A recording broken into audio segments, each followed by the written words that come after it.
Video தொடர்ந்து பார்க்குறதுக்கு முன்னால் கீழே உள்ள சப்ஸ்கிரைப் பெல் பட்டனை கிளிக் பண்ணுங்கள். அப்போ தான் தொடர்ந்து வரும் செய்திகளை நீங்கள் பார்க்க முடியும்.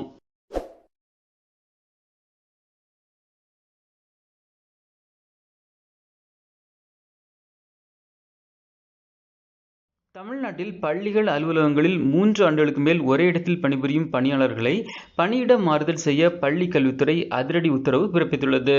இதுகுறித்து பள்ளி கல்வித்துறை இயக்குநரகம் சார்பில் அனைத்து மாவட்ட முதன்மை கல்வி அலுவலர்கள் அனைவருக்கும் சுற்றறிக்கை ஒன்று அனுப்பப்பட்டுள்ளது.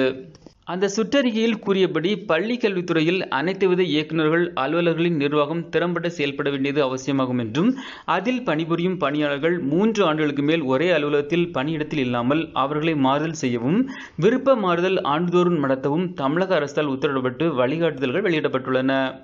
அதன்படி பள்ளிக்கல்வி அலுவலகங்கள், ஆசிரியர் தேர்வு வாரியம், இயக்குநரகங்கள் மற்றும் அரசு பள்ளிகளில் கடந்த ஜூன் 30 நிலவரப்படி 3 ஆண்டுகளுக்கு மேல் நேர்முக உதவியாளர், கண்காணிப்பாளர், இளநிலை உதவியாளர்கள், தட்டச்சர், சுருக்கெழுத்து தட்டச்சர் உட்பட பணிகளில் வேலை செய்பவர்களின் பட்டியலை கணக்கெடுக்க வேண்டும் என்றும் கூறப்படுகிறது.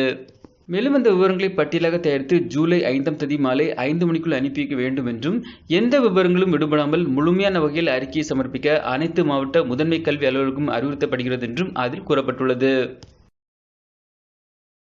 இந்த வீடியோ உங்களுக்கு பிடிச்சிருந்துச்சுன்னா லைக் பண்ணுங்க, சேனலை சப்ஸ்கிரைப் பண்ணுங்க. தேங்க்ஸ் ஃபார் வாட்சிங் ஆல் வியூவர்ஸ். தேங்க்யூ.